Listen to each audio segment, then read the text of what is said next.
It's the appointed time and we have a quorum. I call the meeting to order.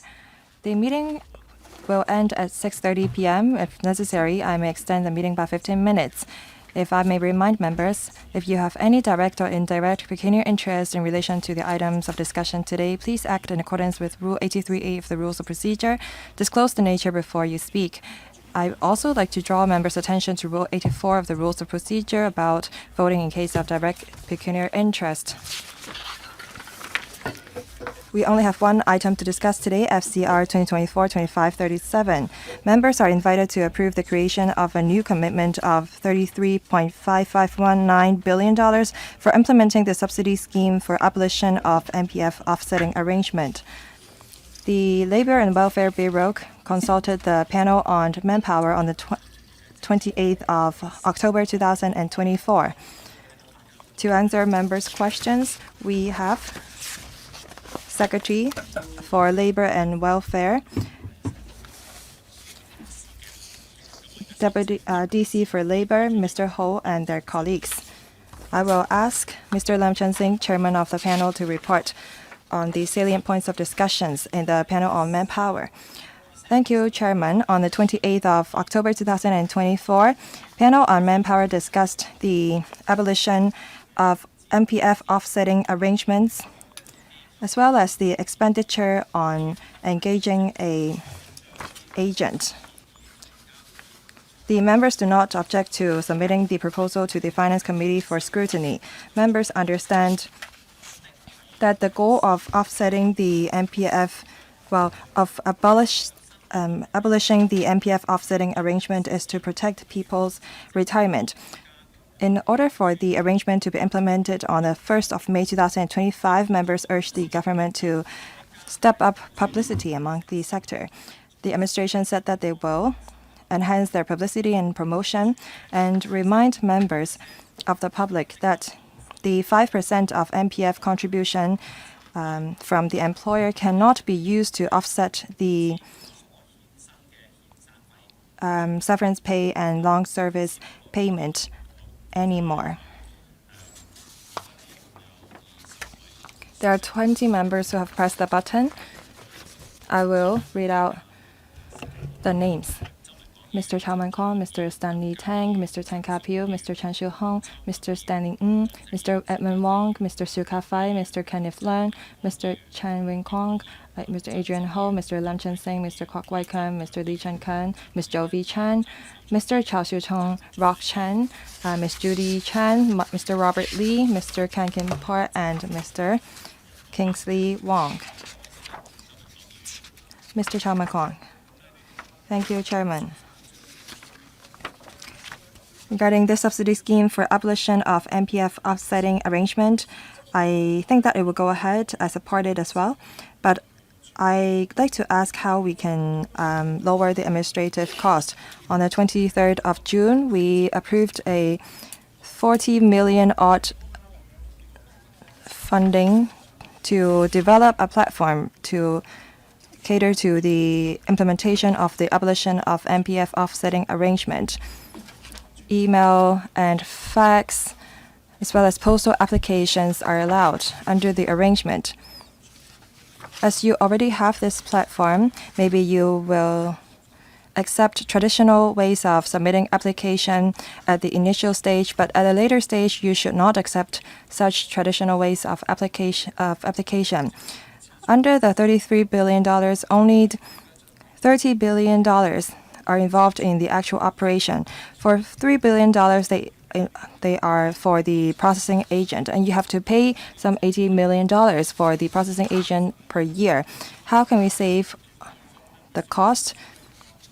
The processing agent charge administrative cost, one-off preparatory work fees. If you adopt my suggestions, then you can save cost on manpower so that we can benefit our frontline workers instead. Second, will you set requirements for these processing agents, asking them to establish a few offices to process how many applications per year, for example?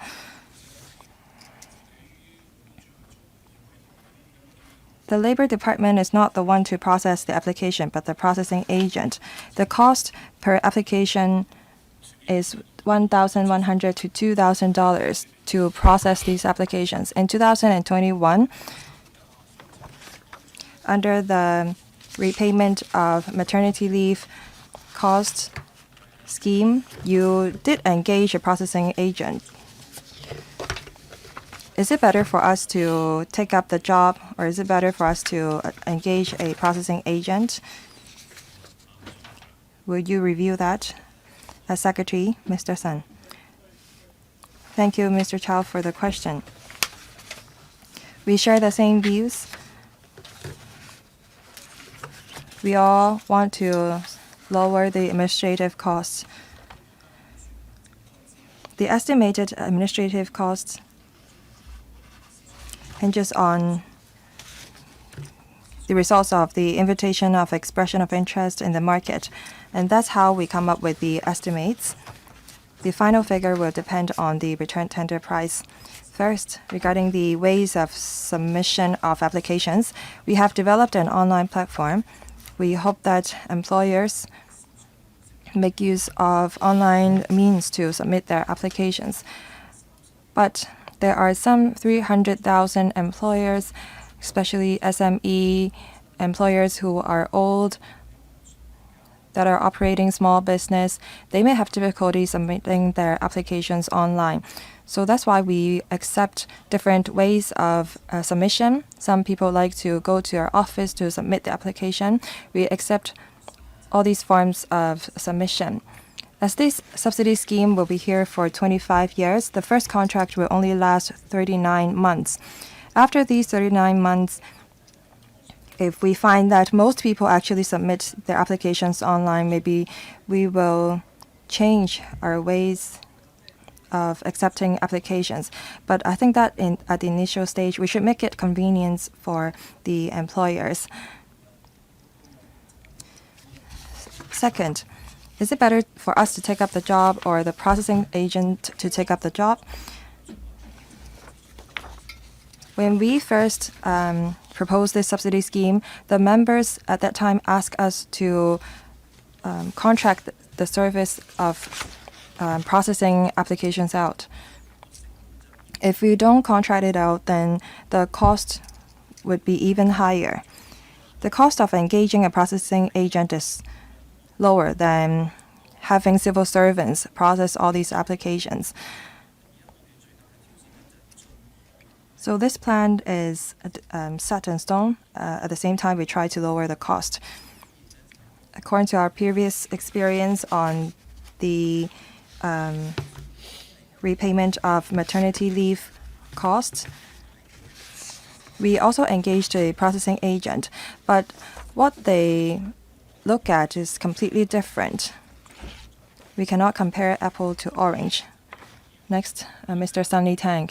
Thank you, Chairman. The business sector has stated our stance on the abolition of MPF offsetting arrangement. We are disappointed by the arrangement, and we will object to it. SMEs are faced with serious pressure in terms of their operation.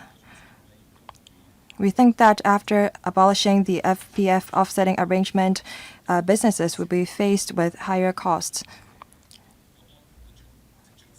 But as the proposal has been approved, we want to look at the figures and costs. On average, 12,000 applications will be accepted over 25 years. Some $2.1 billion will be used to process applications. So for each application, we'll have to spend $1,100 to $2,000. So how many man-hours is that equivalent to? If we engage someone with hourly rate of $200, then that person will have to work 10 hours on a single application.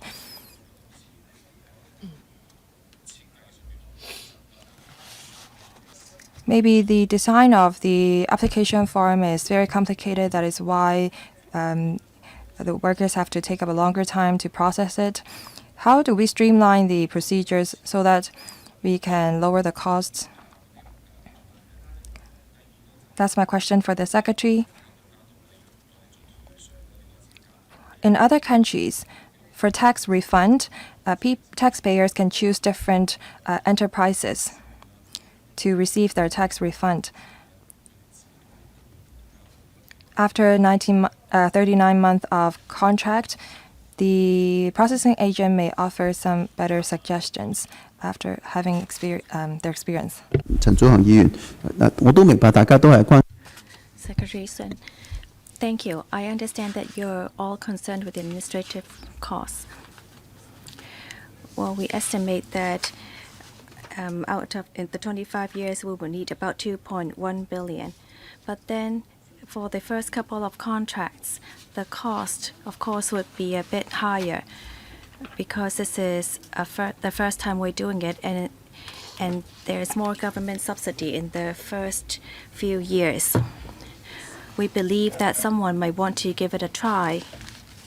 Well, we are concerned that some people may abuse the system, or those who are eligible would apply for that. But then for the first 9 years, there would be a higher subsidy, and then it would come down dramatically.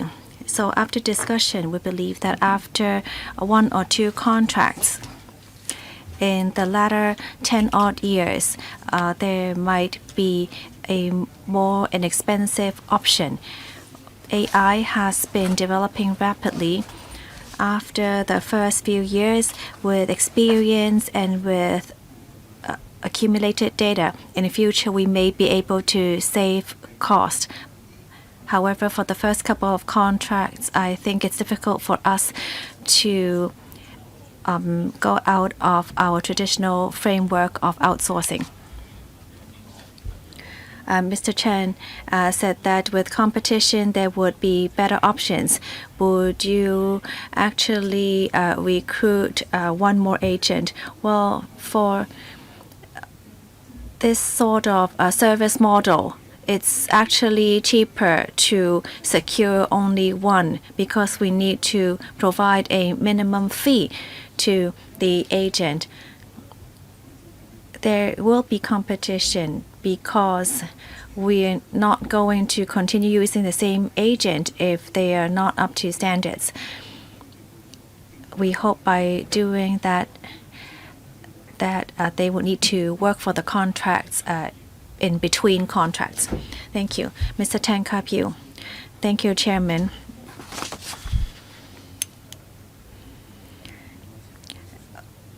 Well, I remember that in 2018, when I was representing the labor side, we reached a consensus on the abolition of this arrangement.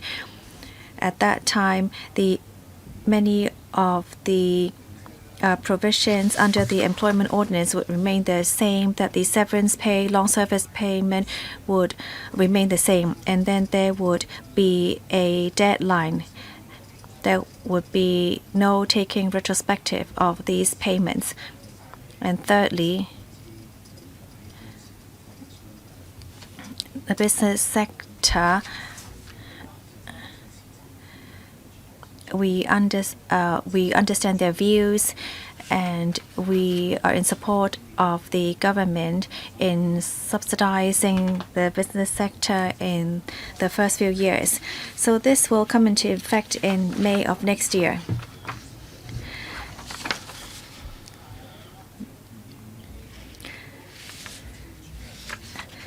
SP and LSP are not easy concepts to explain, and they involve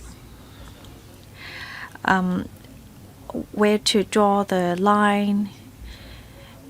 Some employers, even today, do not really understand the meaning of how you cannot go for retrospective payment.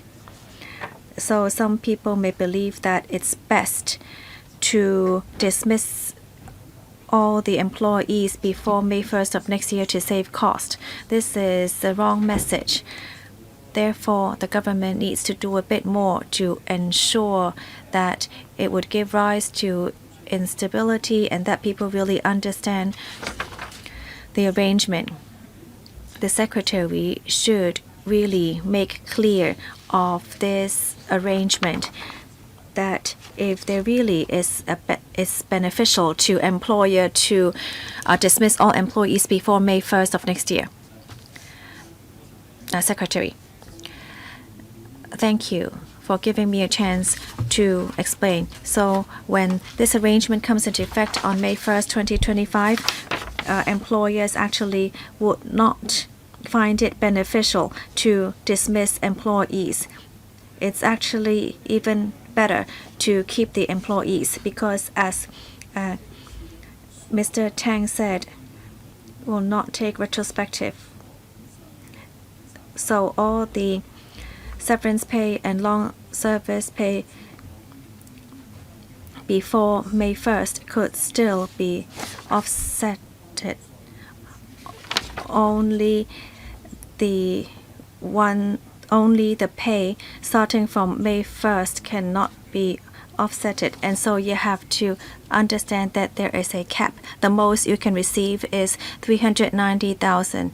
Therefore, long service employees really should be kept because many of them have almost reached this cap, and if they continue to work for the same employer, then they would reach the cap very soon. And employers, if they dismiss employees and then hire new employees, they will not be able to offset the severance pay and the long service payment. Therefore, the employer should really consider carefully and keep all the old employees because that will be beneficial to both the employer and to the companies. Thank you for explaining it further. Some employers think that the LSP is not very important because it could still be offset by MPF. So after this arrangement comes into effect, would it actually help employees become more loyal to the employer? Mr. Tang, these are all questions related to policy. So as this is the first question on that, I will allow you to ask it and have a response, but then I wouldn't allow any policy-related questions afterwards. Secretary, thank you for the question. Well, there are many factors that decide whether an employee would stay, so I'm not going to comment on this matter. Mr. Chen Xiu-Hong. Thank you, Chairman. On the subsidy scheme for abolition of MPF offsetting arrangement, I support in principle, but there are some figures I would like to clarify with the Secretary. This 33.5 billion paper only has like 8 pages. Or in comparison, when we discussed this topic last year on a information technology system in relation to the offsetting arrangement, there were like 11 pages in total for the paper, and there were more figures. Let's put aside the 33.5 billion first.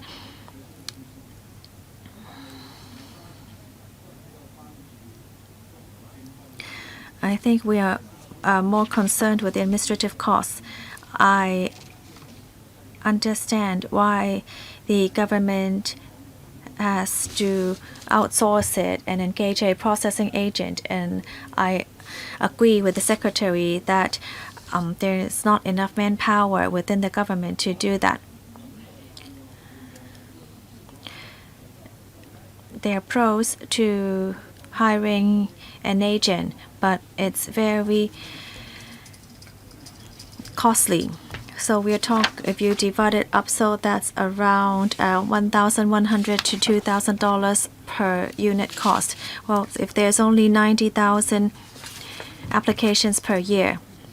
About 95% of them should be simple applications. They just input the information online and then it will be handled very quickly. Only 5% would be complicated cases that might require senior accountants or actuaries to look at the case.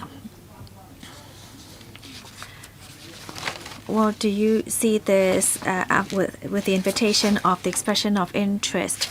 I want to know how much is overhead cost, such as for hiring, etc.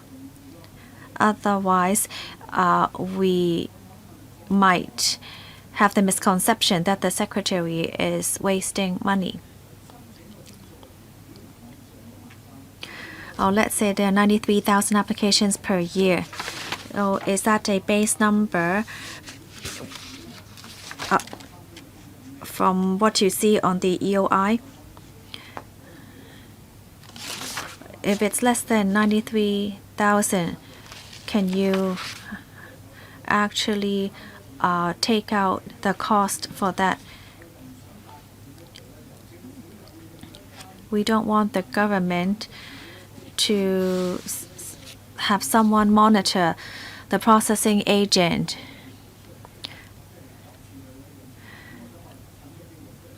Can you actually take this opportunity to share with us how the money is to be used? Do you have a breakdown for this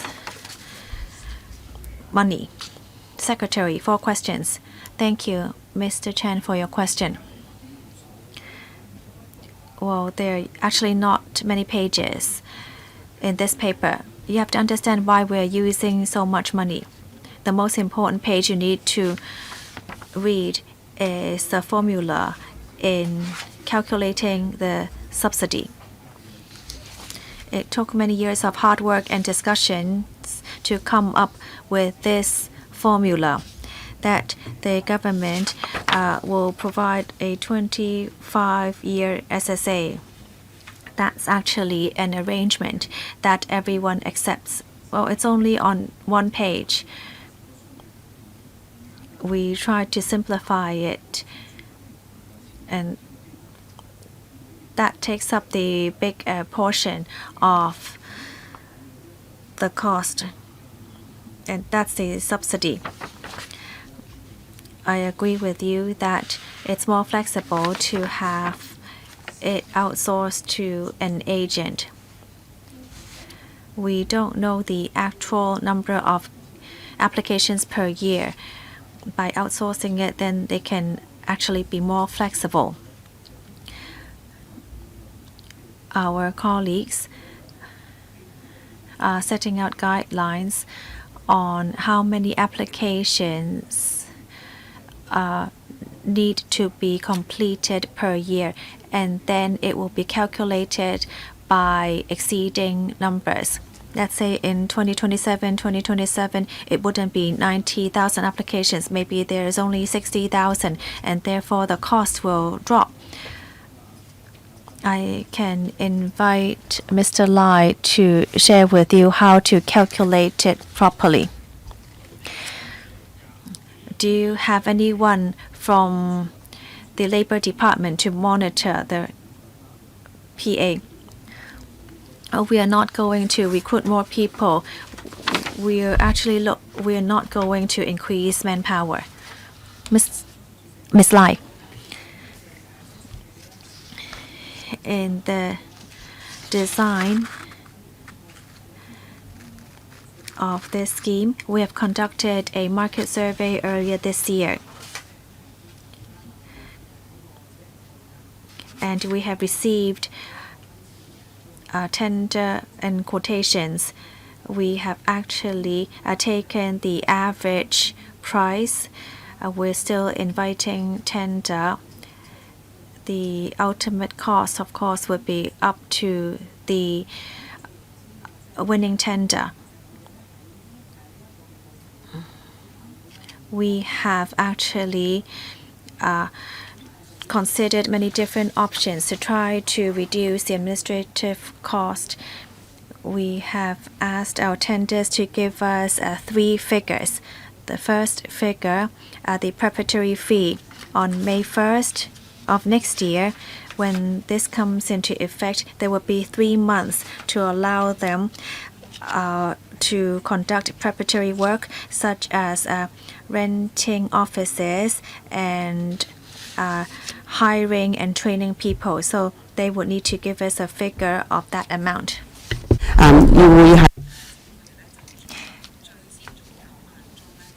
We asked them to give us the total fees that they would charge for the first 90,000 applications. That's the charge that we will pay regardless of how many applications they process. In 2022, our actuarial consultant estimate that the number of applications received will be definitely more than $90,000. For applications that exceed the 90,000 amount, we will have a charge per application. So we pay in accordance with the number of applications. Well, for the 90,000 applications, is talking about for 3 years. So we'll cover 30,000 applications per year. So we're talking about 90,000 applications for 3 years. Mr. Stanley Ng. Thank you, Chairman. The FTU welcome the abolition of MPF offsetting arrangement. Finally, this is coming into fruition. The policy measure has been approved, but then the administration said that we have to wait until the eMPF platform is here before the measures can be implemented. Now we are finally at the ending stage of funding approval. I have a few points of concern. According to some calculations of some experts, after abolishing the MPF offsetting arrangement, some employees will receive less money prior to the abolition. How will the administration handle that?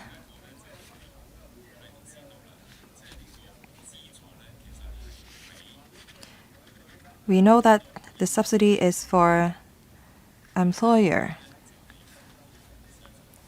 This should be the responsibility of the employer to pay their employees, but now we're using public money to subsidize them.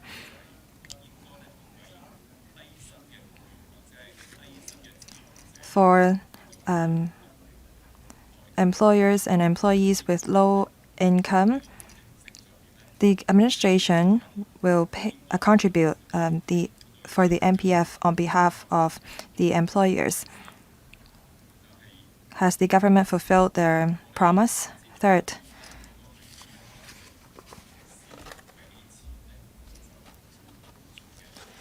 now I know that the system will pay employers first. Let me give you an example. What if after the employer has paid,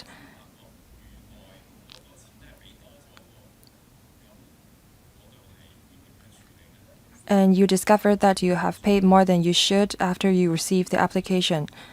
What happens? Secretary, thank you. Regarding the first question, when we passed the legislation, we discussed this. Under special circumstances, there could be cases where employees would receive less LSP and severance pay compared to before the abolition of MPF offsetting arrangement. We draw the line at the 1st of May 2025. But if the employees have substantial salary increase, the case that I said could happen. We will not seek additional funding from the Finance Committee. These employees should seek help from the Labor Department. We will pay the discrepancy. We have a calculator on our website. If you want to protect yourself, please use our calculator. If you receive less after abolition of MPF offsetting arrangement, please come to our offices. The government undertake that we will pay the discrepancy. We will not seek additional funding from the Finance Committee. We will use our recurrent expenditure to cover that. Second, the last term of the government said that the government will pay the mandatory MPF contributions on behalf of the employers who employ low-income workers. We are engaging a consultant to look into the details, and we also have to make a actuarial projections. When we have more details, we will have a plan. Third, what if there is discrepancy?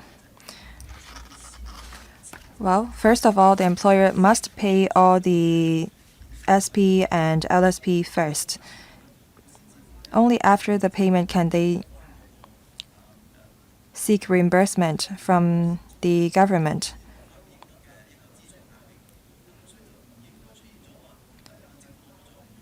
So no employer would receive more money than they should. Have I misunderstood you? What if the employer said that they have paid more than they should?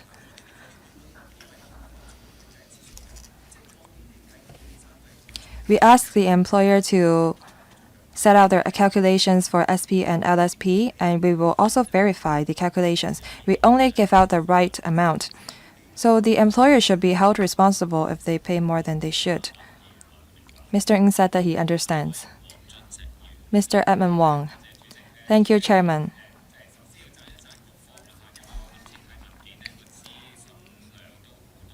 There is much information in the paper, and you have a lot of figures. So I have to commend the administration for that. I have a number that I'd like to clarify. The secretary just now said that the 93,000 is a figure for 3 years, so we process 30,000 applications per year. When I looked at the English version of the paper, it is said that it is estimated that 93,000 applications will be received per annum. So are we talking about 93,000 applications per annum or per year? I just want to clarify this first. Secretary, Mr. Wong and I are both correct.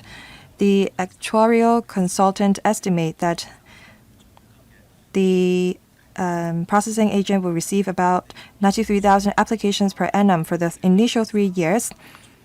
But I was talking about the tender document.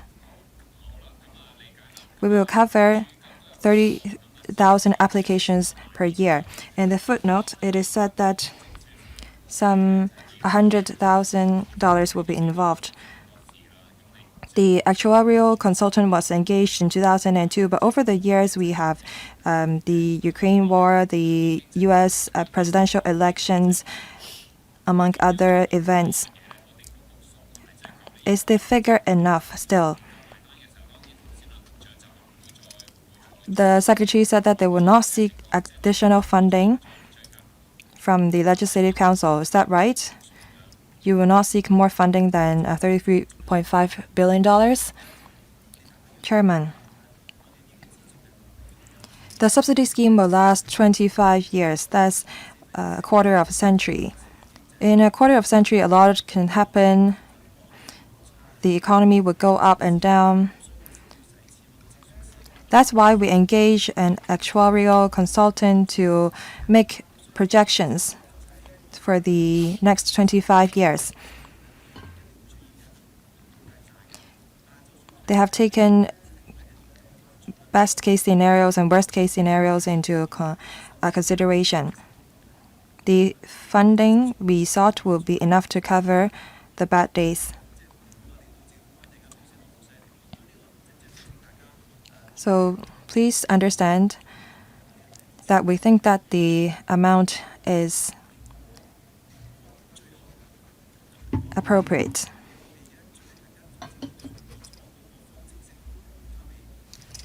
We now reimburse employers using the agreed formula. If in any case we have to spend more than $33.5 billion, we have to seek additional funding from the Legislative Council. But then, of course, we will explain why 25 years is very long. We can only do our best in our calculations.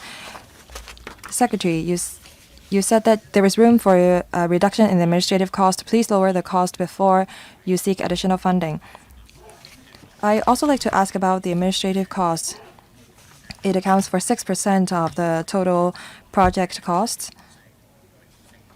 The Secretary said that they are flexible and the administration will be the ones to monitor the subsidy scheme. As we all know, usually the government creates supernumerary posts to monitor the processing agent when they don't fulfill their obligations. Can you undertake that you will not seek the creation of additional positions in your department and bureau? Yes. We've said very clearly that we will contract the service out. We will engage a processing agent to perform the reimbursement services. We have a team on publicity, promotion, and legislation. So we will not engage more manpower to oversee the scheme. Next, Mr. Xiu Ka-fai. We are here to discuss the subsidy scheme for abolition of MPF offsetting arrangement. We want to help employees so that their retirement can be protected.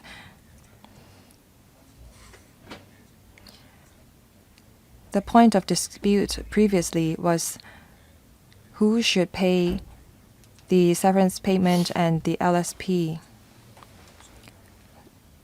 The business sector, the government, the employer, and the employees are all responsible.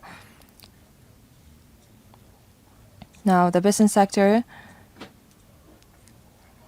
is now asked to shoulder the responsibility, and then the government now subsidizes them as well. When we passed the abolition of MPF offsetting, you said that some $30 billion have to be spent on the subsidy scheme. Did you mention the engagement of processing agent back then? It's a test of your memory, Secretary. The paper back then was not clear enough, but we were clear at that time that we were going to engage a processing agent. Well, I remember at that time you didn't set this out in the paper. We all want to protect the employees, but who should be responsible for it? Now employers are responsible for the 5% of it, and the government will commit $33 billion. But then as we can see from the paper that some $2.1 billion will be administrative cost for the processing agent. It may sound like the government is shouldering the cost, but then if you subtract $2.1 billion from the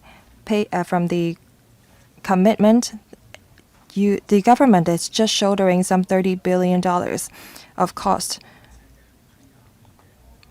And the discrepancy will go to the employers, so employers have to pay more. If civil servants take up all the job, then the $2.1 billion of expenditure will not exist. And in other words, the $33 billion will be wholly used to subsidize the employers. If you use your civil service team, you don't have to engage the processing agent. You don't contract out your vehicle licensing applications. And the cost is borne by the government. back then, when you first proposed the idea, you should have known that the administrative cost is high. So at that time, the $33 billion was very misleading. This is a smart way to do things. I always say that Secretary, Mr. Sun, is very smart. The plan has already been approved. I just want to point out the crux of the issue. The business sector have to shoulder more, given the administrative cost. Now I come to my question. The 2.1 billion, that's about 6% out of the 33 billion. If that's enough, you said that you would review it every 3 years. Information should already be enough when they input it online. The processing agent will be assisting the applicants. And we don't know whether people already know how to input the information or whether they know nothing and will need the full support of the processing agent. So how are you going to ensure that there will be enough? Secretary, well, I understand your question now. I don't think the business sector will suffer. We have all agreed on the formula. This formula runs for 25 years. If you require over 33 billion, we would still need to pay the extra. So our actuarial consultant has already said that we will need to spend 33 billion. 2.1 billion would be the administrative cost, but then the total figure might be higher than 33 billion. After that, I'm just asking you for 33 billion now. If it's not enough, I will need to come back. I'm not saying that 33 billion would be given out to the employers. This is just a formula that we have agreed on before. On the administration side, the employer has already paid up the SP and LSP.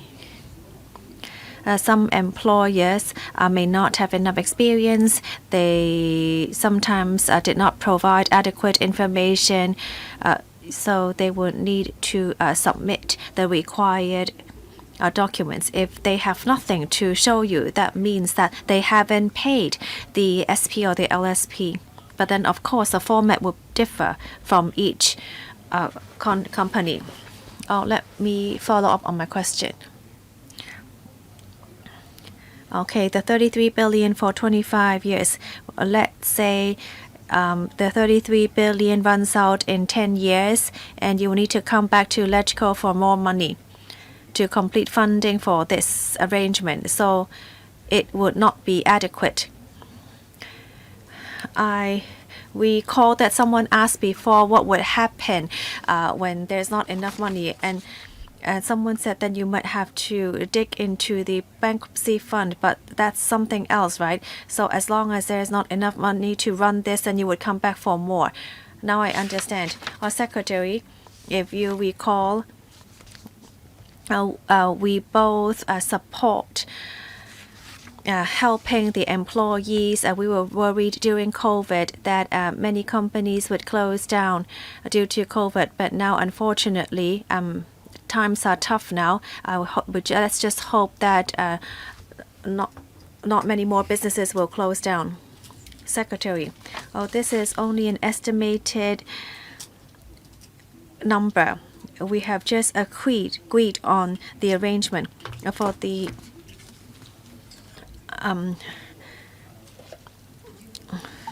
bankruptcy and insolvency. Well, then the protection of wages on insolvency would just is something else. I just want to explain it to you. Mr. Kenneth Leung. Or someone has already asked about the 33 billion over 25 years. the actuary has already gone over the figures to come up with a formula. Would you set up interim reviews? Is there such a mechanism? And now with the abolition of the MPF offsetting arrangement, I would like to know whether the administrative cost for MPF would lower. Secretary, thank you, Mr. Leung, for your questions. We are going to conduct a review after 5 years to update members on the whole arrangement, and that's a reasonable time to actually look at it in 5 years. Now, would you review it again after 5 years? Well, we're just going to review to see how it goes. This has already been approved by LegCo. I know that everyone is concerned because this is unprecedented, but we believe that it's reasonable. We would review it in 5 years and then report it back. The MPF administrative cost and fee has nothing to do with this.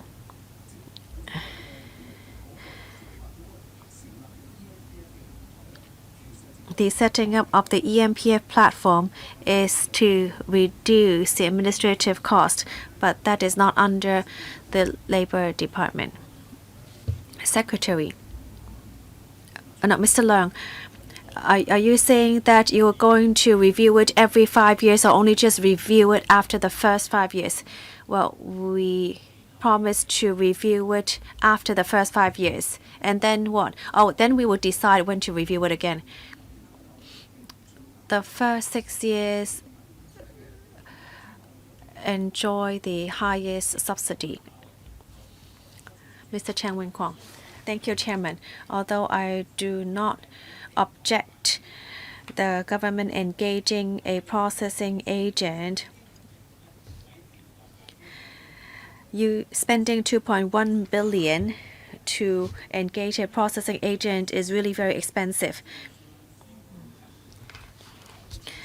I looked at a carrying scheme from 2018, and the administrative cost was around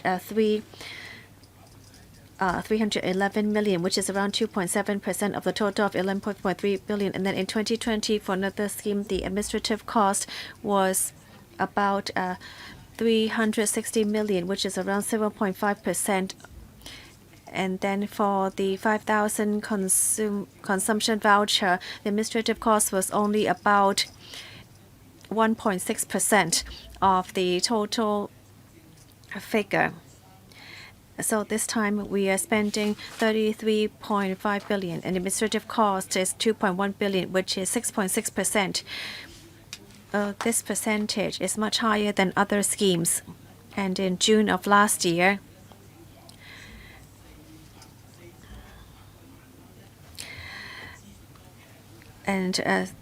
there's also the government subsidy scheme information system to support the abolition of the offsetting arrangement. Well, since it's the same sort of support, how come for the engagement of a processing agent there is such a high administrative cost? Is it because of its complexity?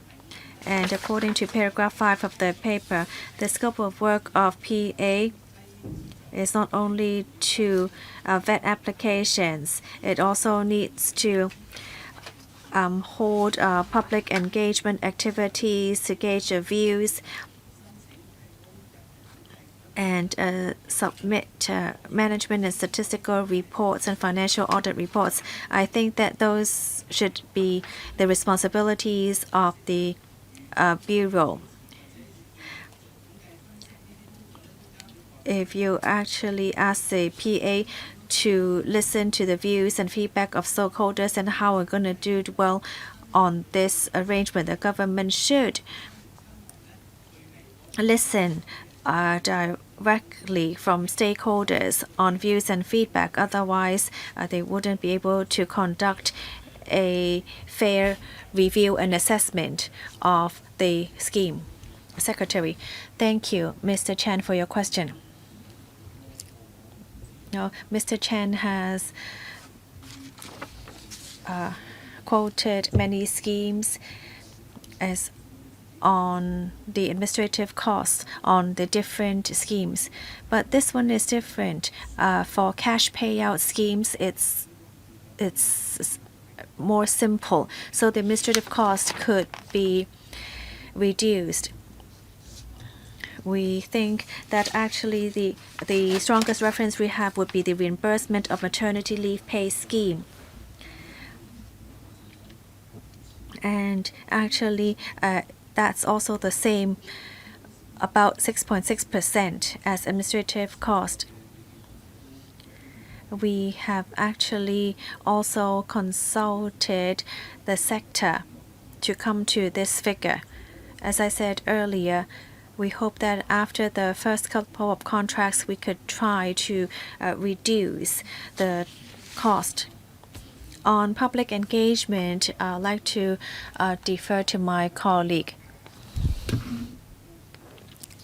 Thank you. Thank you for your question.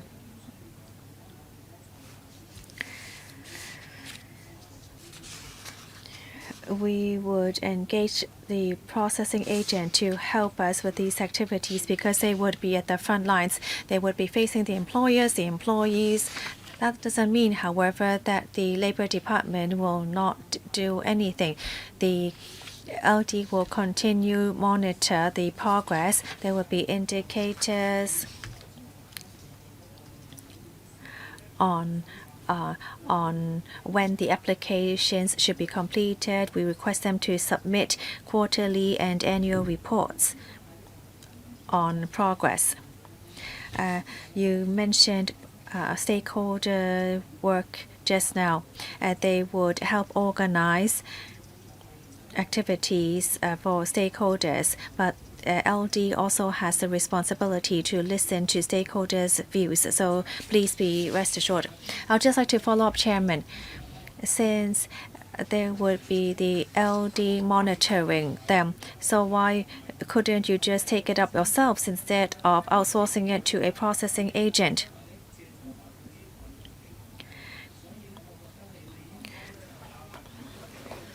So if you divide it into two different systems, I think you should just monitor the figures yourself and instead lower the administrative cost. Can you consider taking it up yourselves?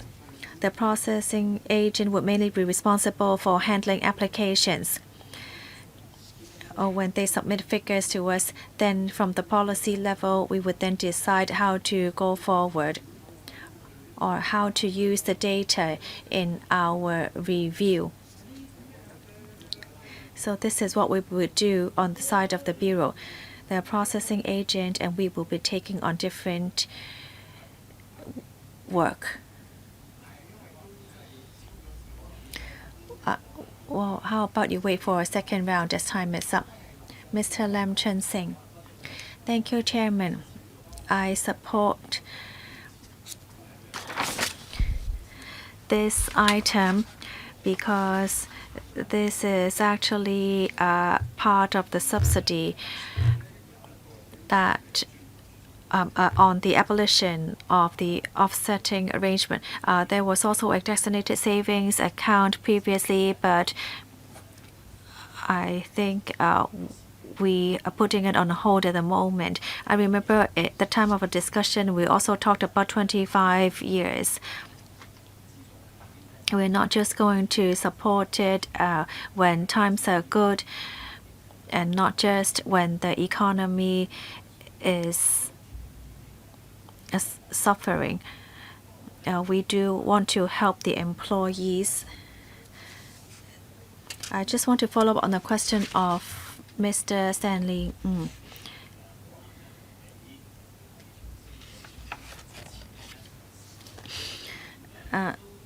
some employees may actually receive less money with the abolition of the offsetting arrangement. I know that there will only be a few cases like that, but we should also take this seriously, because when you use different pay to calculate the SP and LSP, then the total figure might be different in the calculations.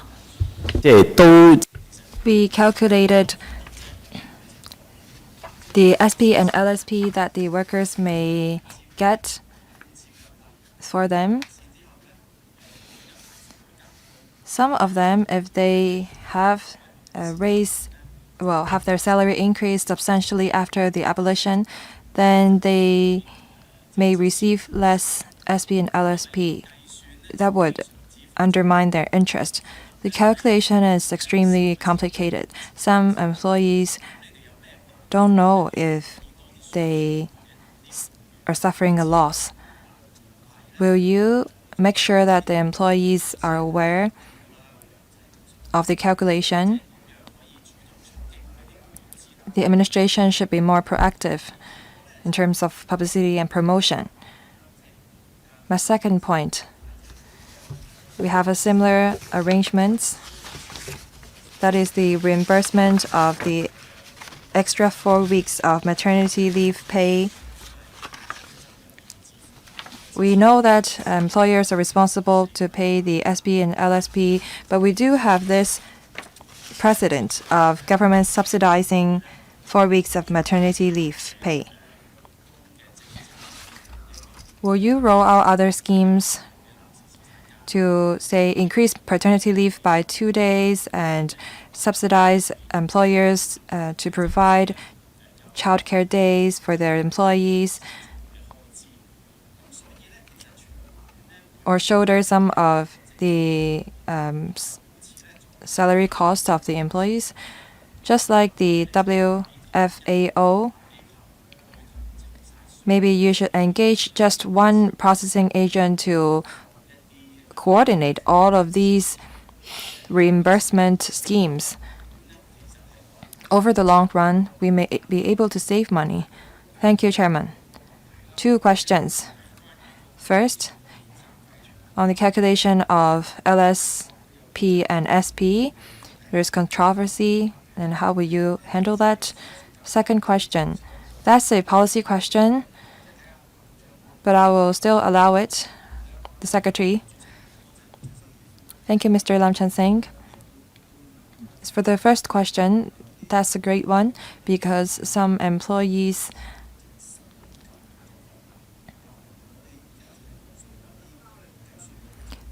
may not be aware of the calculation. We do have an online calculator for them, but for grassroots workers or low-skilled workers, we have to figure out ways to help them. If they know how to seek help from the Labor Department, our colleagues can help them, because as long as there is a discrepancy, we can reimburse them. In the future, we will talk to the 2 labor unions, because you have a lot of sub-unions. Maybe we should seek your help in disseminating the information. Just like what Mr. Lam said, there could be employees who have their salary increased substantially and afterwards they got laid off. If that happens, then the employee may suffer a loss. Please remember then to come to the Labor Department or the staff unions or labor unions.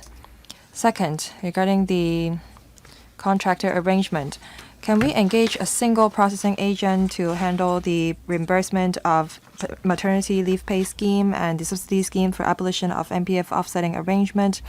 We can look at it over the long run, but it's difficult because the contracts last for 3 years. These 2 contracts under the 2 different schemes do not start at the same time. If we engage 2 different processing agents, then we can lay that or can find another agent after the end of the contract if they underperform.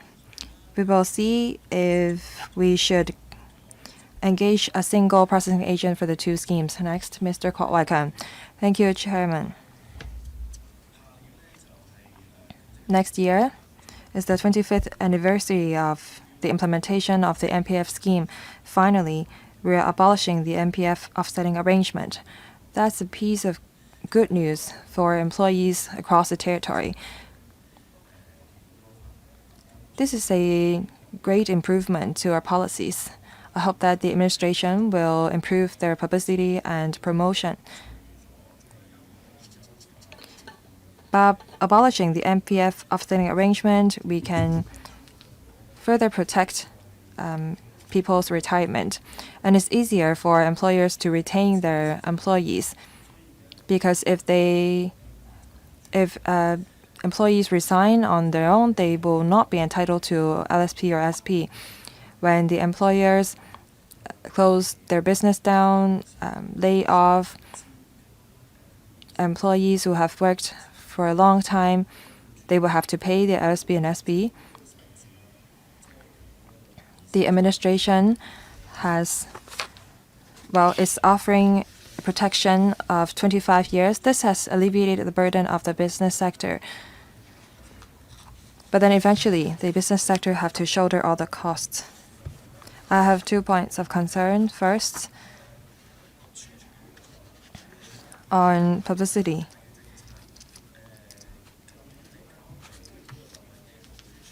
Should we ask the processing agent to promote the scheme, or should the Labor Department promote it? Some employers are not aware of the subsidy scheme.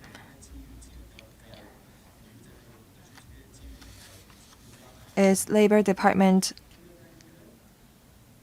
does the Labor Department have sufficient resources?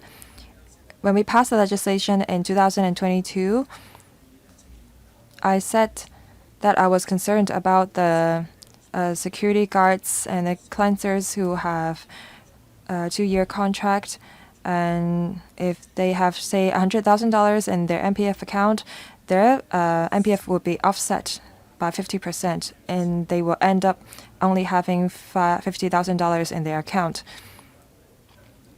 After the abolition, then these employees will be entitled to 1.3 months more in terms of salary.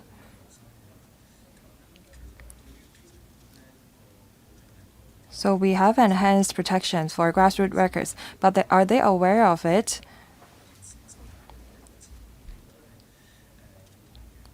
Do they know how to seek SP and LSP from their employers? If a worker is redeployed from Hong Kong Island to new territories, is that considered a brand new contract? Since the 1st of May 2025,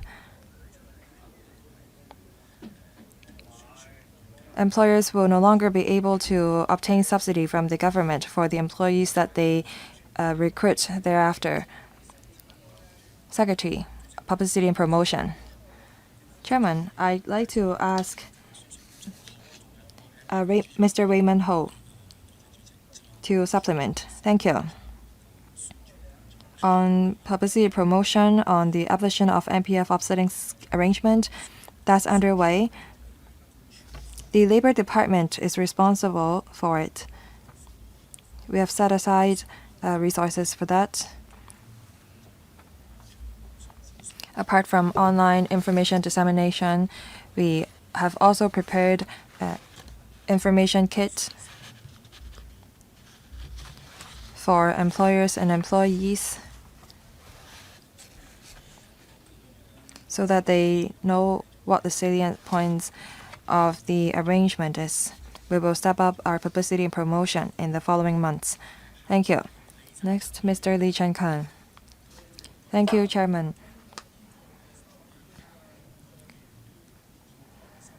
A lot of members are concerned if these $33 billion are enough. How come the administrative cost is so high?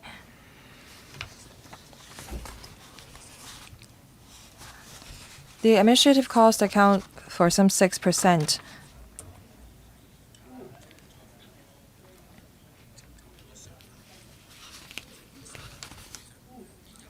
I think that you have taken into account the contribution ceiling when you come up with this $33 billion. But is the amount enough? I have a suggestion. If you set $33 billion aside from the Treasury, I've made some calculations. If you put the amount in an interest account, then you can get some $7 billion in interest. If you use compound interest, then you can get $10 billion in interest. That will cover the additional cost that you may have to incur in the future.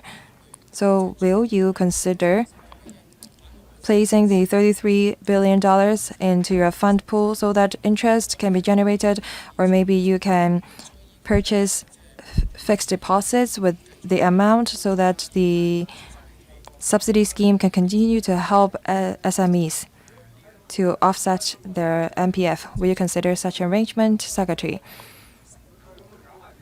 We seek a $33 billion of commitment from the Finance Committee.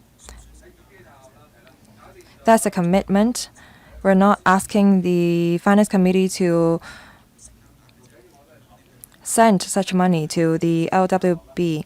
We estimate the annual recurrent expenditure that we have to spend for the scheme. So the Legislative Council is not approving the one-off payment for the LWB. So, as I said in my reply to Mr. Chiu Ka-fai, if you use the formula in the paper, if the payment to employers exceed the commitment, we may have to seek additional funding, but then we will explain to the Legislative Council why there is such an overspending. You're asking for $33.5519 billion of funding. Are you going to come to the Finance Committee every year to tell us how much you've spent per year? I'd like to know about the reporting arrangement, because if we support your scheme today, then you would have got $33 billion from us. What is the payment arrangement or schedule? Can you talk about the calculations for the commitment? Secretary, this is very common. We usually seek approval for commitment from the Finance Committee.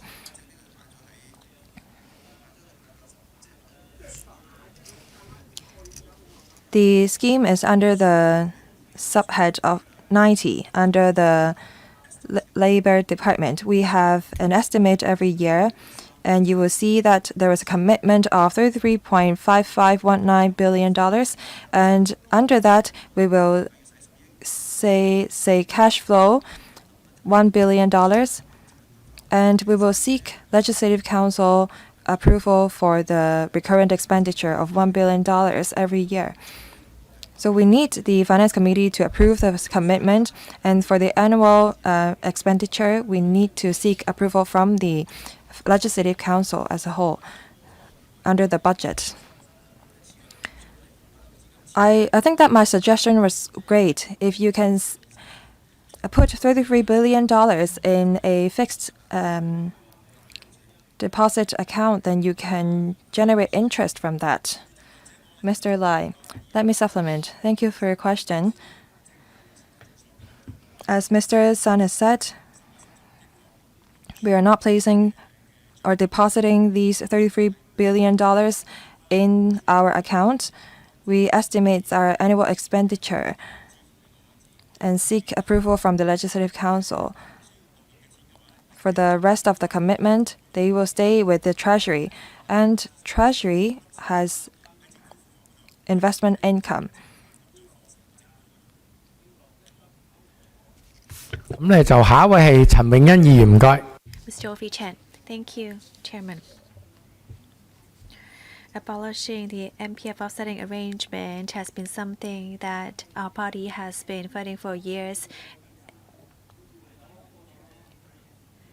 And this can really show that we are trying to optimize this arrangement. Well, to have this scheme approved this term shows that we are really working at high efficiency at the LegCo. Many people have asked about the service charge, which is what we've been referring to, the administrative cost. 2.1 billion may seem a very large amount. However, it's only about 6% of the total fund. And 6% actually is not high compared to administrative costs of other schemes. Some of them reach 10%. So we should be fair looking at that. Perhaps the administration can tell us how much money we would need if we actually have this done within the government instead of outsourcing it. And so we can actually clarify it to the business sector. Because I would like you to explain further on this.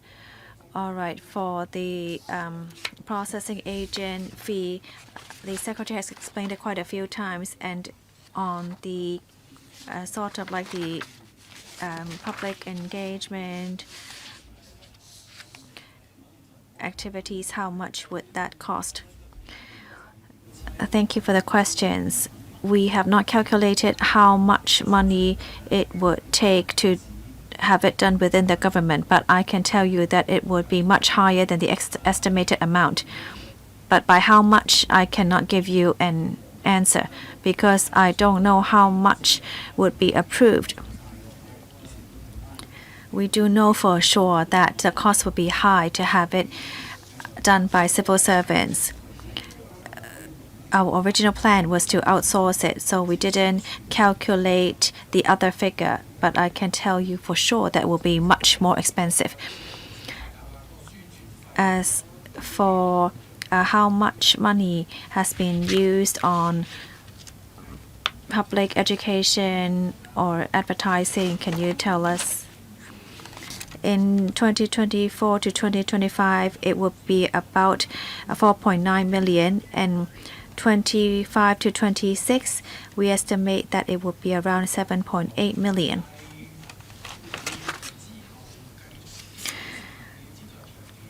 Well, this is a long-term plan. Do you actually have other plans on this, on how you're going to conduct the publicity? Well, this is the approximate estimate at the moment. We would look at it after the first couple of years. Next, Mr. Chao Siu-chung. Thank you. I'm happy that employees wish to have the abolition of MPF offsetting arrangement can come into effect on May 1st of next year.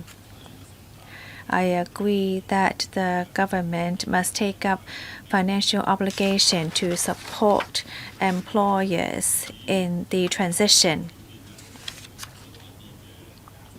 and that employers would not suffer from financial difficulties during their transition. This indirectly supports the employees. I support the funding. I have various questions to ask the administration. First of all, when the processing agent handles applications, well, as the agent will need to verify documents such as pay receipt or service years, or information that might need to be requested from the EMPF platform. do we not need to go through the EMPF for further information? The EMPF does not have anything to do with this abolition arrangement. Secondly, how is the progress of the Transition Ease portal?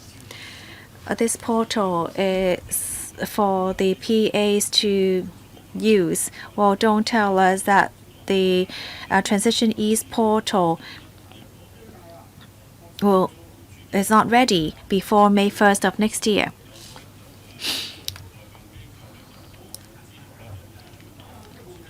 I know that the Labor Department will give guidelines on when applications should be completed.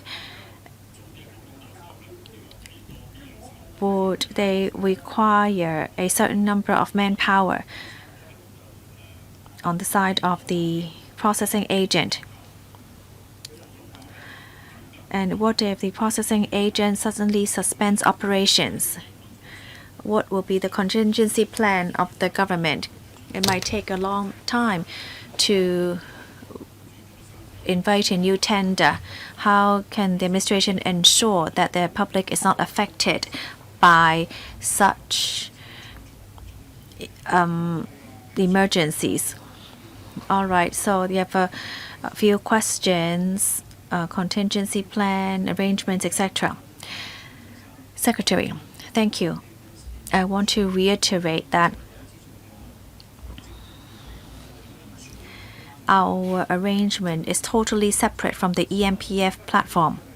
The operation of the EMPF, the timetable of that totally is independent from our arrangement. We have already asked for funding from the LegCo,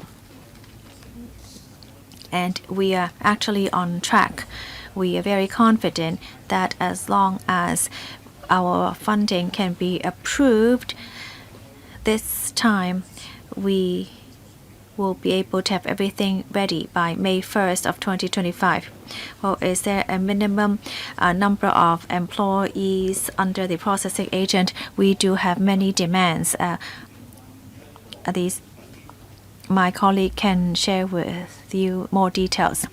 Let's say the PA suddenly stops operations. We do have contingency plans.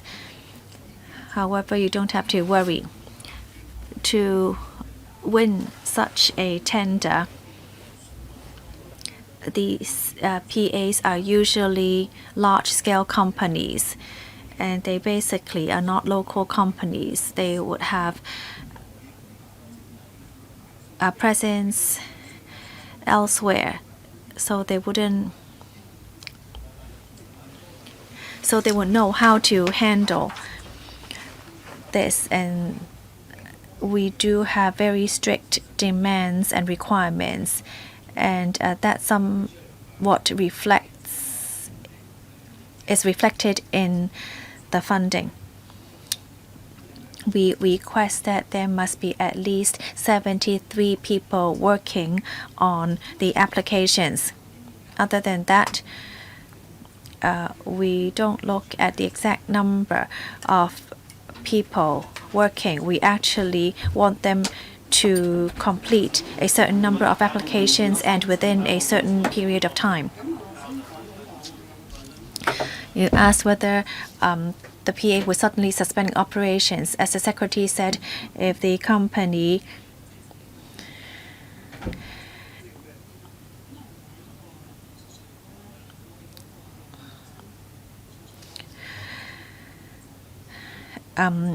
is under risk, then that may be that problem, but our system is almost ready, and we are going to conduct many test runs to ensure that it be smooth. If there is such an unfortunate event that operations are suspended, we're actually providing many channels for our employees to make the applications, and there wouldn't be too much of an impact. Thank you. Mr. Rock Chen. Thank you. Many colleagues have already asked about the processing agent. I'm not going to repeat the same question. However, I would like to point to a new direction. Out of the 2.1 billion, has the government reserved funding for the PA to handle inappropriate use of the applications? Because I want to see whether some people will be deliberately trying to abuse the system or try to or it could be referred to as some sort of fraud. Do you have money reserved for that? Secretary. Well, thank you, Mr. Chen, for thinking of this. Same as all other government schemes, there would be an anti-abuse system. We do have at least 2 layers of anti-abuse. There will be someone monitoring it, vetting it, and then reviewing it. There are different layers in abuse. Some people might have miscalculated. They may actually only get a certain amount of money, yet they have asked for more, but we will only give them the amount they deserved. Some, of course, would be fraud, real fraud, and we would call the police. I cannot rule out the possibility that some people might be trying to conduct fraud, and therefore, of course, we would call the police when that happens. Mr. Robert Lee. Thank you, Chairman. First of all, I'd like to say that in principle, I support the abolition of MPF offsetting arrangement, but please do not underestimate the challenges and obstacles faced by the business sector. This is a consensus reached after long-term discussion between employers and employees.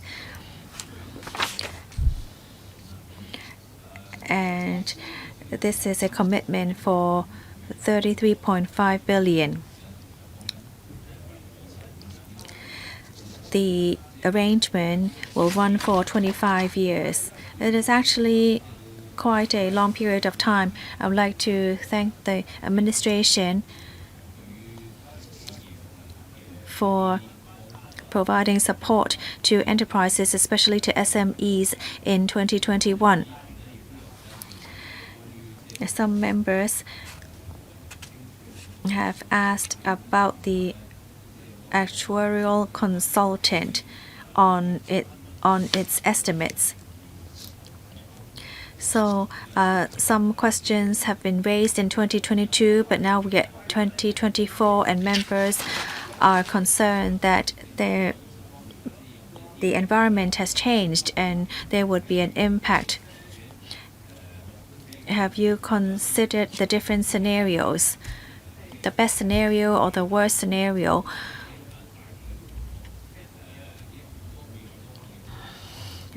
Because we would see more changes in the future. There would be changes in the economy, inflation, or let's say we go over budget. Have you actually looked into the best or the worst scenario? There is actually a calculation provided on the LD website, but now only one employee can input the information for calculation. I have a suggestion to make that perhaps you could open it to a group of employees and not just only one employee. Okay. Secretary. I thank Mr. Robert Lee for his one comment and one question. We'll look into your comment. We'll see how we can make the scheme more convenient for employers.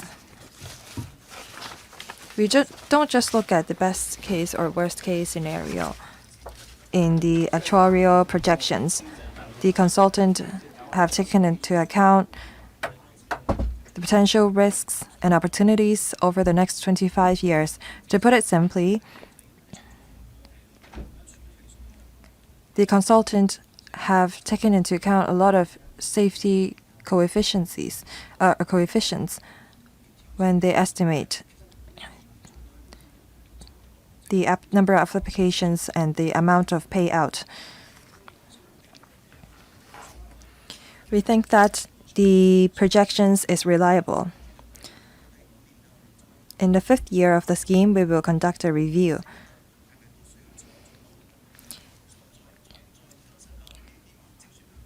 We may think at that time that we need to renew our actuarial projections.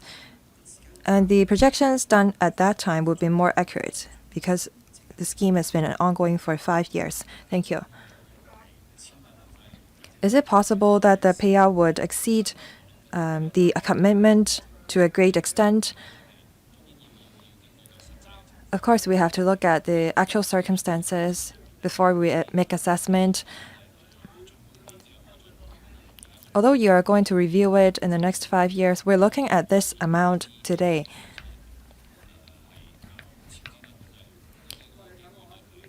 Will you estimate the how likely is it that you will go over your commitment?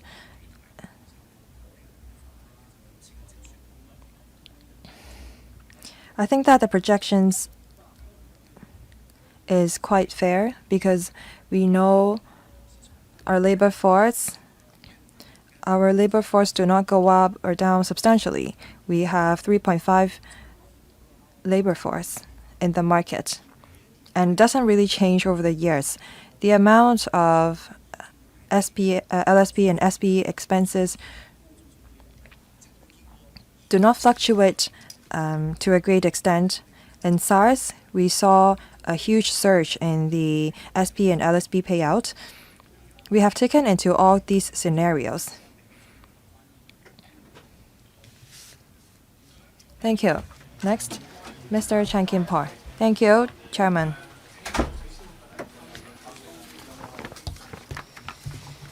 The abolition of MPF offsetting arrangement involves information that employers and employees need to know. There are a lot of technical details. Some trustees of the FPM scheme are worried if the employers would seek help from them if they are not able to pay LSP and SB. The MPF only store a relevant amount, and that's different from the salary of the employees. So in other words, the employers cannot seek help from trustees of MPF schemes. So I think that publicity and promotion is very important. You must launch a large-scale publicity campaign. You said that you will spend $4 million of publicity. Is that enough? Second, in this $33 billion, it is said that some employers would offset the MPF, some will not. And in the paper, it is said that the actuarial consultant have taken into account the offsetting claim data and factors.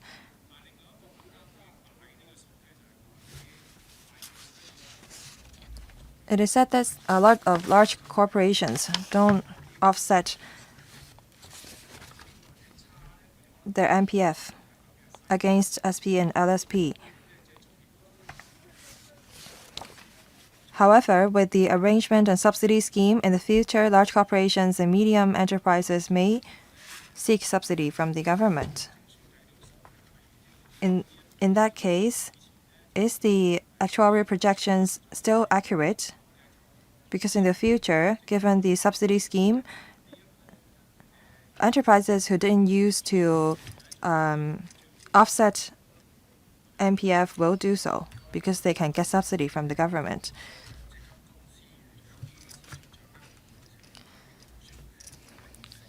Two questions, one on information, second, the accuracy of the calculations.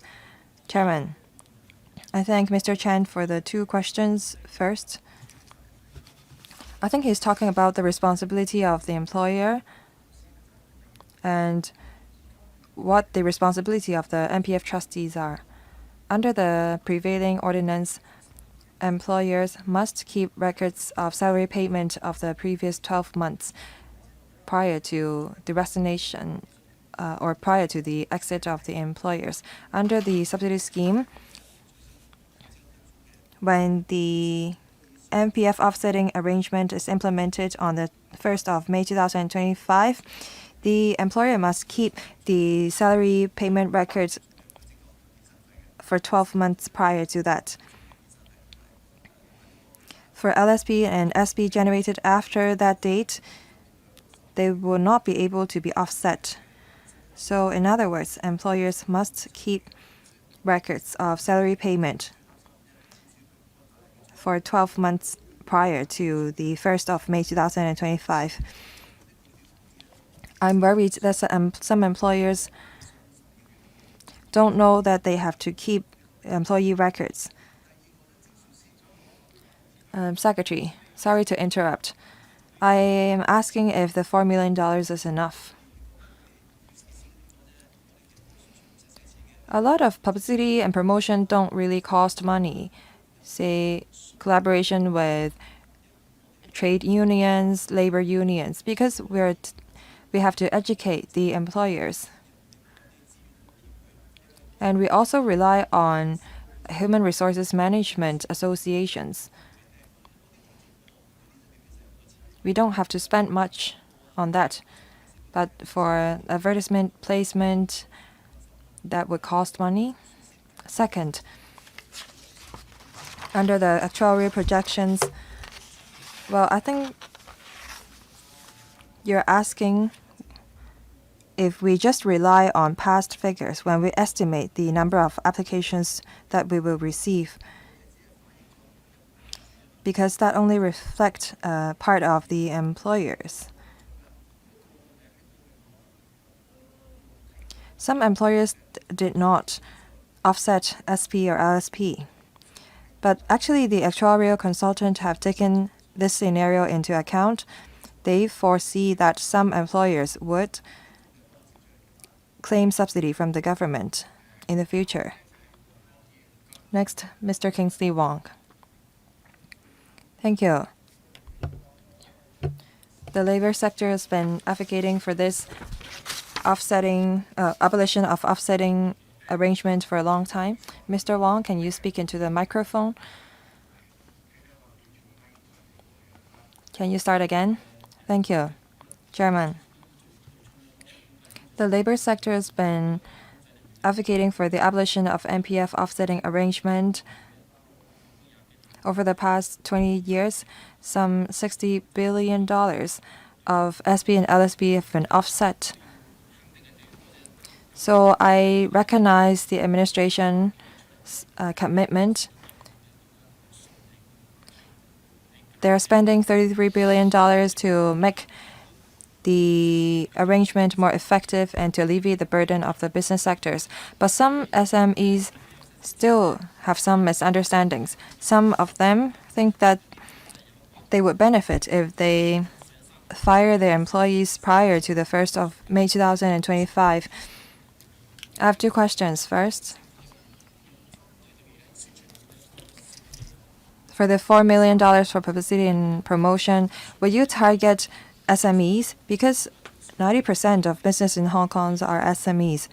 We have to make sure that they understand the scheme and that they don't benefit from laying off their staff prior to the 1st of May 2025. How do we make sure that they get this message? Second, can you work with the district councils and the 3 committees under the district councils? We should leverage on them to disseminate the information so that we can actually implement the policy. Two questions. How do we promote the scheme to the SMEs so that they will not lay off their staff prior to the 1st of May 2025, and how you work with district councils on promotion? Secretary, thank you.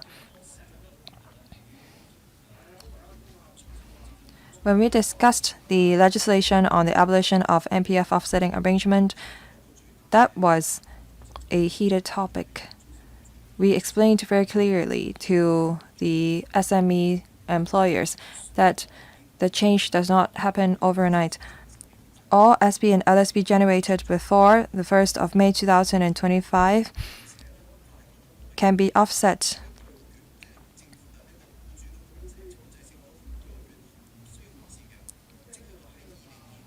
In other words, for the mandatory MPF contributions after the 1st of May 2025, SB and LSP can be offset against that part of the contribution. And there is no benefits in laying staff off prior to the 1st of May 2025. Let's work together to explain the scheme more clearly, because the employers will not benefit from laying off their staff. We will work on it. We will make use of the business sector network, and we have a lot of trade practitioners from the business sector in our district governance network. There are still 4 members who are waiting to speak. For those who want to put questions, please come to the room and press the button. I will draw a line. Ms. Yong Ha Yan, thank you. I support the new commitment of $33 billion for implementing the subsidy scheme for abolition of MPF offsetting arrangement. This is the result of negotiations among the government, the business sectors, and the employers, as well as employees. SMEs and micro enterprises are faced with pressure. They don't know who to seek help from. Hopefully, with the processing agent, it will be easier for them to seek help. The greatest point of controversy is the administrative cost. We all know how we're going to spend the $33 billion. But as for the service charge for the processing agent, it seems that you're spending $200 million per year, and then, well, I know that assessment by actuarial consultant has been done. For the average cost of preparatory fee, that is $8.9 million, and the average cost for processing each application is $1,820. Now, the Labor Department is trying to automate the entire process by establishing an information system. I hope that they will update us of the progress. I don't expect the information system to operate for some 20-odd years. How do we make sure that the processing agent update the systems? Do they have to automate their process, or do they have to develop a new systems to verify the application? The Secretary talked about application of artificial intelligence. I hope that we will not completely just rely on the Labor Department and the LWB on the automation of the process. If the unit cost of processing each application is $1,820, and if we don't increase the price progressively, then the processing agent will not be motivated to shorten the processing time to make the entire process more efficient. I think that this is a new question. Thank you. 好啊。 Thank you, Chairman. Thank you, Ms. Yong. Well, we're talking about 25 years. So we think that it should be similar to now, and therefore we estimate to be about 2.1 billion for the administrative cost. With more experience and with the advancement in technology, maybe in the later contracts we could exercise more flexibility and lower cost. Well, I have to prepare a paper. We don't have other basis as reference at the moment. That is why we keeping this for now. We hope that we would be able to reduce the cost in the future. The contracts will be for 3 years. We really hope that the next contract costs will go down. Otherwise, they would be overtaken by competitors. We hope that the whole administrative cost could be cut down. I'm happy to hear that the Bureau is trying to monitor the administrative cost. I think that is a strong message to the PA. I see in paragraph 12 that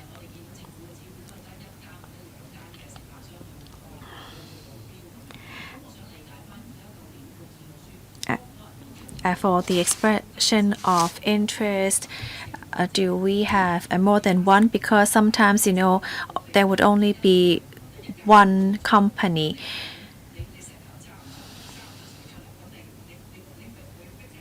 Expressing interest, and there's not much you can do. How do you ensure that there would be more expression of interest received? Secretary, please be brief. Well, yes, we are competitive. We are now at the end of the EOI exercise. I can't disclose how many I have received, but I can say that it's competitive. So please be rest assured. Next, Mr. Lai Tong Kwok. Thank you, Chairman. I'm also in support of this funding approval. I have a question. In para 12 of the paper, we see that in the EOI exercise, there is actually a huge scope in subsidy application ranging from 1,107 to 2,500. And unit cost would be around 1,820. I want to ask why 1,820 is set as the standard.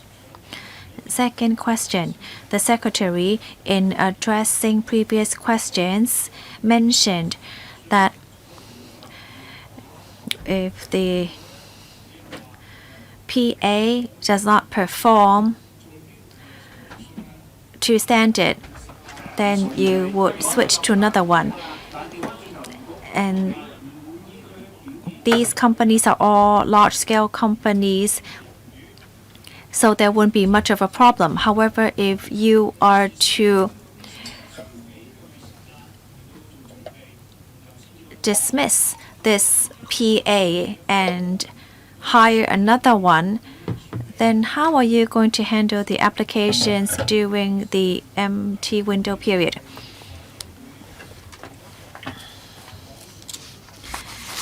And I see that in the paper you said that you're going to use a mobile platform. Can you actually access it via your cell phone? If you do not use a consolidated online platform, or you provide it via email and paper, fax, why do you still provide fax as one submission option? Fax seems to be a bit obsolete. Why would you still to use this or use this as an option because you still need to print it out upon receipt, and that's a waste of paper. Secretary, thank you, Mr. Lai, for your questions.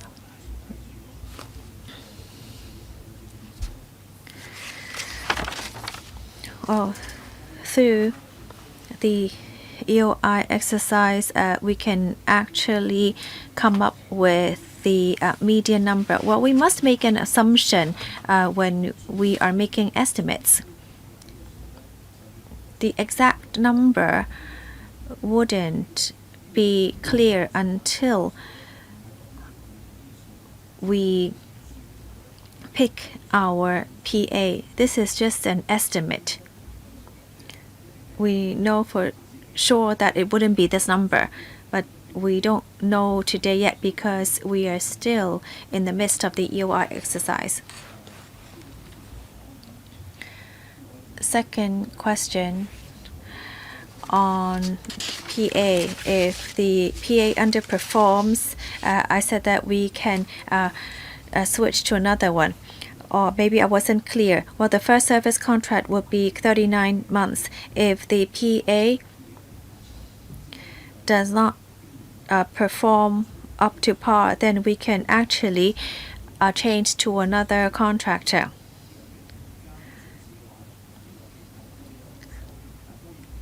Well, unless they really underperform seriously and must be changed during or in the midst of the contract. Otherwise, we wouldn't do that. Thirdly, whether there is a mobile app for the online portal. May I ask my colleague to take this question? Ms. Lai. Thank you. This is a website, and currently we do not have an app. You can still use your phone to access the website. And also on fax. Well, yes, we say that fax is possible. I understand that very few people use fax. The new generation probably doesn't know what fax is. But there are so many employers in Hong Kong. Some of them are quite of age. We don't allow them to use fax, and they call to complain to have to find someone to take that call. So we still provide such an option. Well, they may have always used fax, and if I do not allow them to use fax, then that person might cause more trouble than just providing the fax for them. Well, yes, I know that the government is still using fax. Mr. Johnny Ng. Thank you. Well, I have a bit concerns. The actuary made an estimate in 2022. Now, however, times have changed and have become more challenging. Would the figure actually increase by a huge amount suddenly? Well, Secretary said that they're going to come back for more money if that's the case. If you look at the first 4 years, it's about 900 million in administrative cost, and approved funding would be around 8 billion. Well, I want to ask again, have you assessed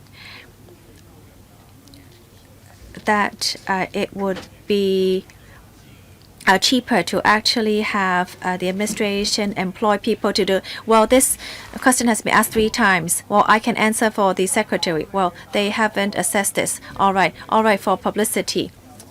That's also very important because I believe that employers would not just dismiss employees to save money. Do we have to conduct more publicity? I see that it's 4.9 million and 7.8 million for the publicity. Is that all included within this budget? Oh, Secretary, you have another chance to say it. Well, I have to say again that there is no benefit in dismissing the employee. You can still offset the SP and LSP for payments before May 1st, 2025. And you have to understand that there is a cap for SP and LSP, the max being 390,000. So the longer the employee has worked for you, remember not to dismiss them. It wouldn't be good for the employers, and such employees should be valuable to the employers as well. Although the report was conducted 2 years ago, we are talking about 25 years. The actuarial consultant has actually considered all different aspects, different economic cycles, and this is all within the scope of the consideration. But there are still 3 more members waiting to speak: Mr. Dennis Leung, Mr. Yim Gong, and Mr. Michael Tian. Are there any other members who wish to speak? Well, we are going to vote after Mr. Michael Tian speaks. Mr. Dennis Leung, please. Thank you.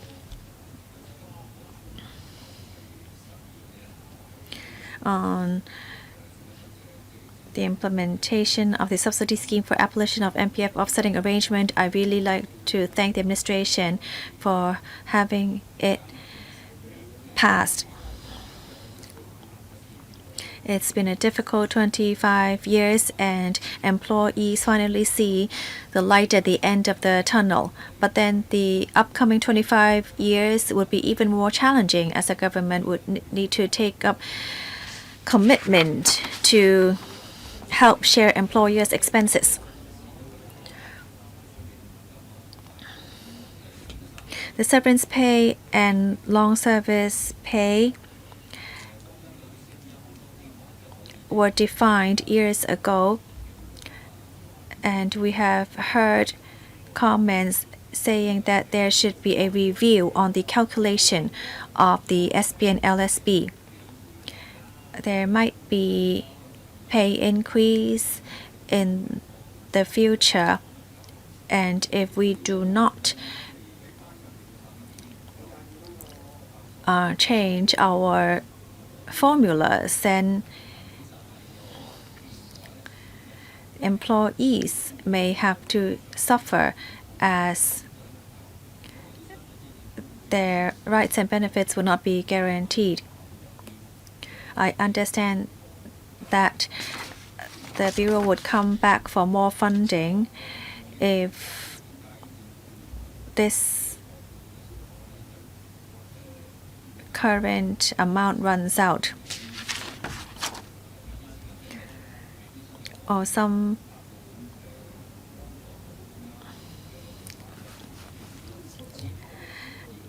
employees may have worked for a long period of time. And I know the government also employs part-time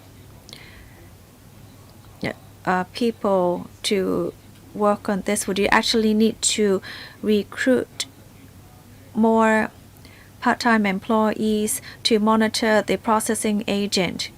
I hope that you could give me more detailed breakdown of the fund. I hope to see more publicity done for this scheme. The PA will need to handle applications and conduct publicity.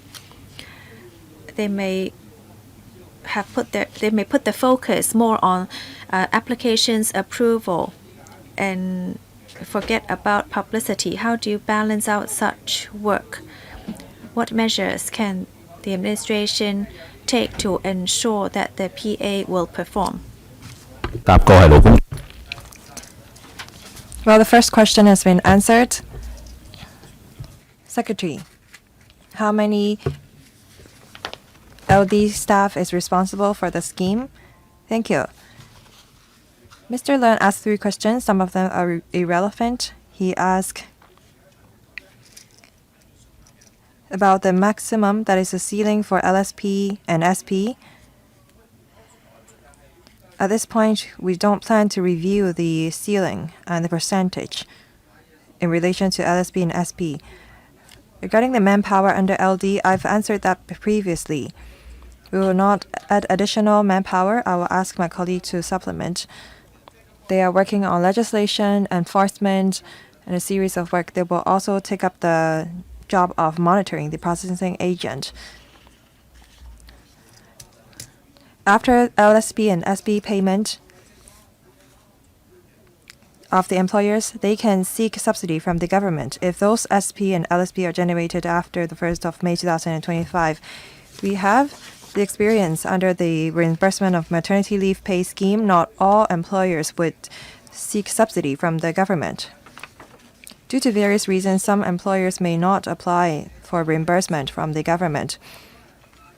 We will share with you the figures when we implement our scheme. Ms. Lai, thank you.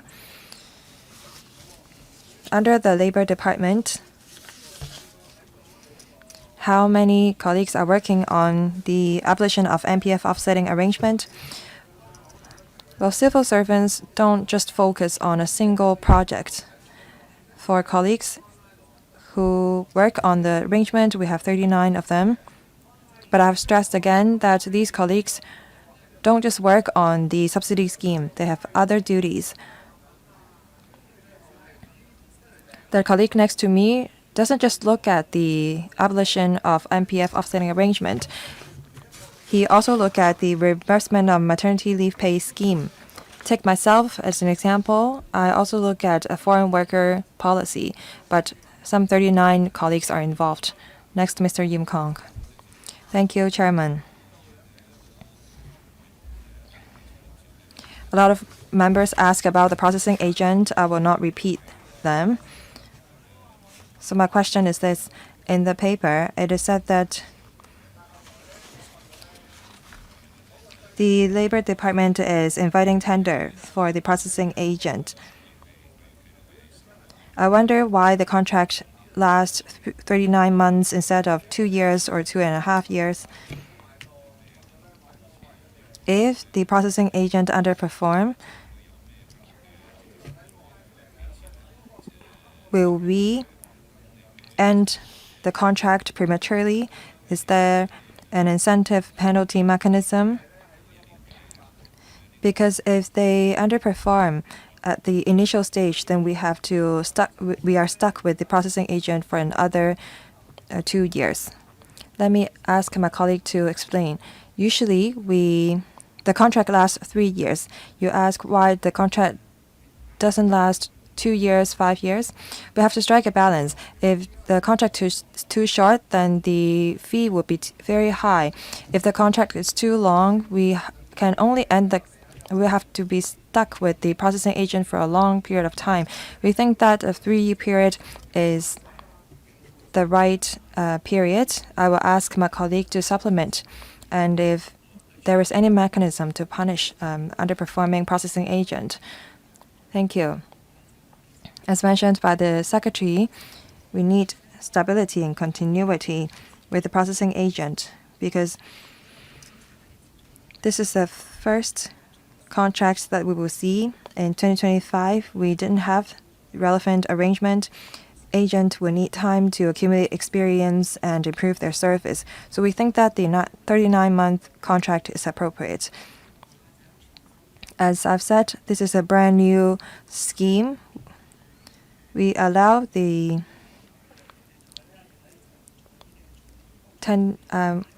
processing agent to prepare for the implementation from February to April. They have to establish an office.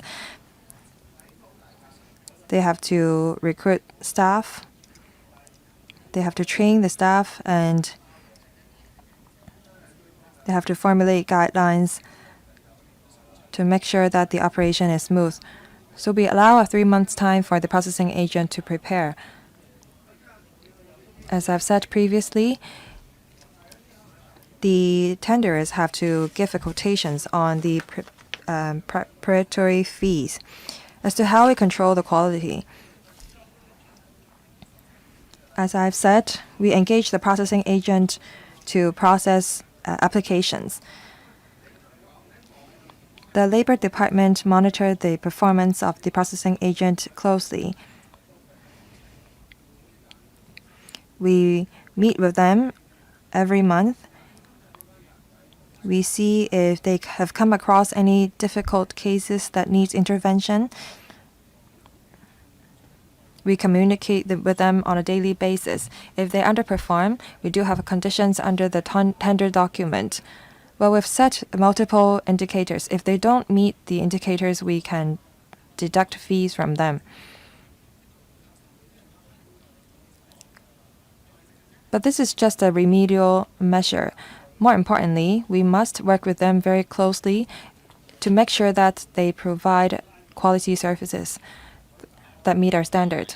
Last member to speak, Mr. Michael Tian. Thank you, Chairman. I know that a lot of members ask about administrative costs. There are N+1 of them. I don't want to become the N+2. Now, the government is engaging a processing agent to provide a new kind of service. That's why they're seeking funding from us. Our country focuses on the development of new quality productive forces. We have frozen the establishment of the civil servants. Now 2 civil servants is taking up the jobs of 3.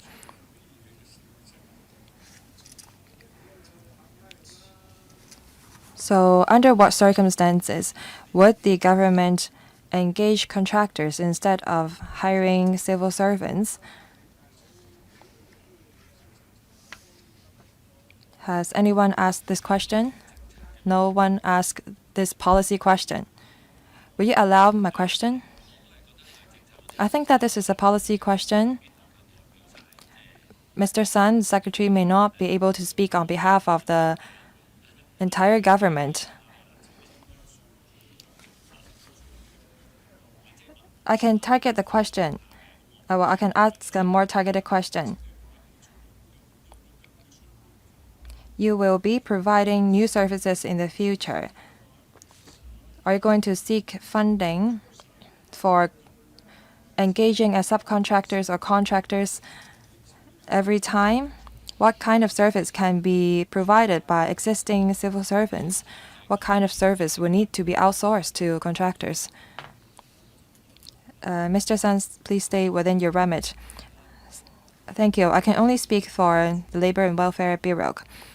Under the Labor Department, only under the reimbursement of maternity leave pay scheme, we engaged a processing agent. This is the second scheme that we engage contractors to provide service. We don't think that we will engage contractors regularly, because here we're talking about vetting of applications. We want to try to engage contractors to provide service. As you can imagine, we don't really give out payments. We are enforcement agencies. When there is labor disputes, we have to intervene and mediate. These are the works of the civil servants. So you will not abuse the mechanism, but there is no promise. Is that right, Secretary? We will not or never abuse the system. We try to make the best use of the public money. As I've said, under the subsidy scheme for abolition of MPF offsetting arrangement, all along we never said that we will not engage a processing agent. So this is the second time you engage a contractor. Yes. There being no other question, I put FCR 2024-25-37 to a vote. For those in favor, please raise their hands. Thank you. Those against, please raise their hands. None? I think that the members who have voted are in favor of the proposal. I declare this proposal approved. The next Finance Committee meeting will be held on the 29th of November 2024. Meeting adjourned. Thank you.